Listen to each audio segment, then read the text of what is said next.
Okay, welcome back to my video. In this chapter, we will talk about the long night, about the others and the White Walkers.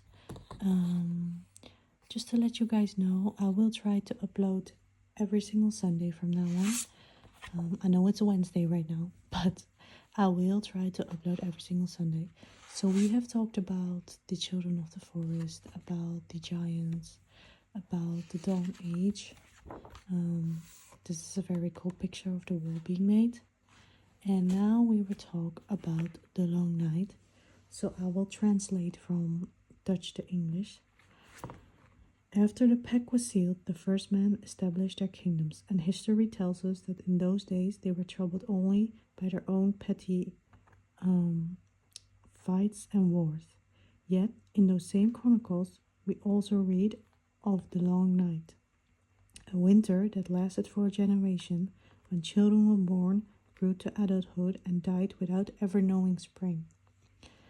So, as we all know, they also talk about this in Game of Thrones, obviously, and I also find it especially interesting because in season 1, the Granny, the caretaker of Bran, when he was pushed down the window and he was in bed, and then the granny by the fireplace tells him oh, young child, what do you know about winter?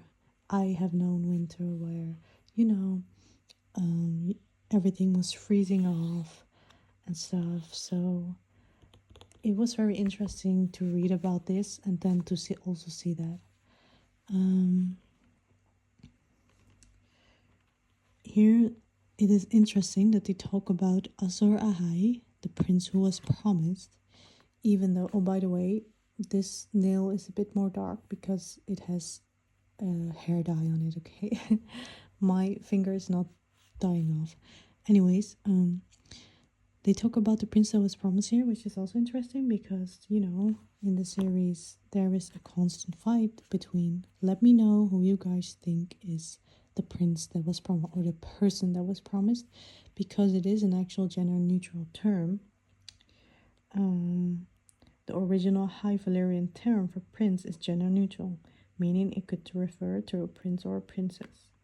So it could refer to Daenerys Targaryen or Jon Snow. And here it says, it is said that in the Chronicles of Asai, there are tales of similar darkness and of a hero who fought it with a red sword. This hero is said to have lived before the rise of Valyria, back when the empires of Old Geese were still taking shape. The legend traveled west from Asai, and the followers of Erholo name this hero Azor Ahai, believing he will return. So maybe he will. Maybe he has returned in the current Game of Thrones present day. So let me know if you guys think that's Daenerys or Jon Snow. I personally think it is... I have no idea, actually. I really don't know. I want to say it's Jon Snow. But if you think about it, Daenerys is the one who actually saved everyone when she came in with her dragon to end the White Walker. So that's one thing you can't deny. Als de verhalen kloppen en deze vredewinter echt heeft plaatsgevonden, moet hij geleid hebben tot gruwelijke ontberingen.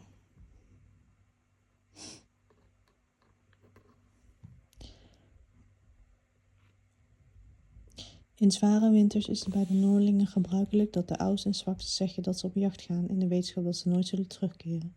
So here it says, in the heavy winters, it is normal with Northlings that the oldest and the weakest go on a hunt, they say, knowing that they will never return.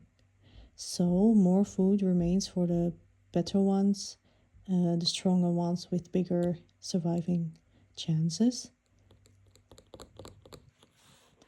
Even harder to believe are the stories about the creatures known as the others. Volgens legende brachten zij de kaan duizend met. Legends say they brought the cold and the darkness with them from the land of the Immer winter. and they wanted to take away all the light and warmth. Ze zouden hebben gereden op monsterlijke ijsspinnen en dode paarden. Weer tot leven gewekt om hen te dienen, net zoals de dode mens tot leven bracht om voor hen te vechten. So as we all know, they brought dead horses alive and also brought dead people alive to fight for them. And that's a good picture.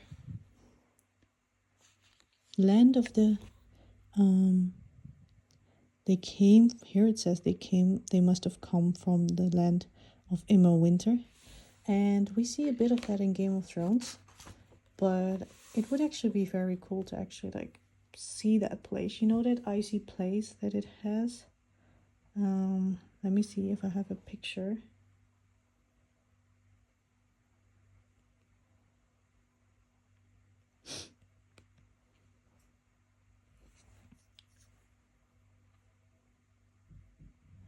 No, I don't. Then it says here, of the ending of the long night, only legends remain, as is the case with all things from a distant past. In the north, they tell of the last hero, who sets out into the wilderness to seek the aid of the children of the forest. His companions abandoned him or perished in battles against giants, colts, servants, and the others themselves. Yet, despite the White Walkers, he alone reached the children, and all the tales agree that this marked the turning point. Together with the children, the first man and the Night's Watch won the battle for the dawn. This final struggle broke the grip of the endless winter and drove the others back into the frozen wastes of the far north. 6,000 years later, the wall that was raised to guard mankind is still manned by the sworn brothers of the Night's Watch. The others and the children of the forest have not been seen for many centuries. Until. So that is a really interesting paragraph. The others and the long night really interest me. And it kind of disappointed me how it played out in the end with the last seasons, but I'm sure everybody was a bit disappointed with how everything turned out. But yeah, I remember in season 1 and like season 2, 3, it was like this big thing, like, oh my god, what are the others? Like, what are the White Walkers? What do they want? What are those symbols, you know? And ja. In Leugens van de Oudheid, dat tegenwoordig overigens niet veelachtig meer geniet vanwege zijn onjuiste beweringen over de stichting van Valyria en bepaalde aanspraken op de afstemmingbereik.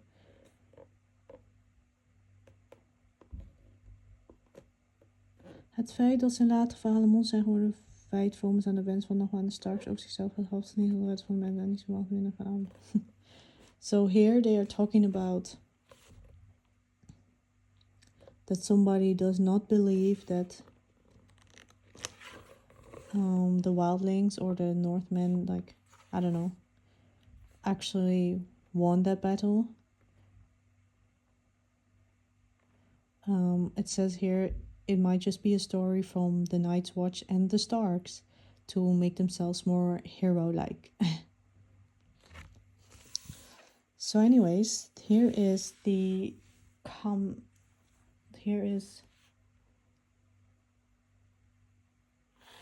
opkomst van Valyria, so the coming of Valyria, and here you have the Dragon Lords of Valyria. So this is also really interesting about the children of Valyria and the history about the Dragon Lords and Daenerys' ancestors. So for the next one, I will also try to like sum up the most interesting facts. And I hope you guys enjoyed, and leave a like please, and let me know who you think is Azor Ahai. And yeah, see you until the next one.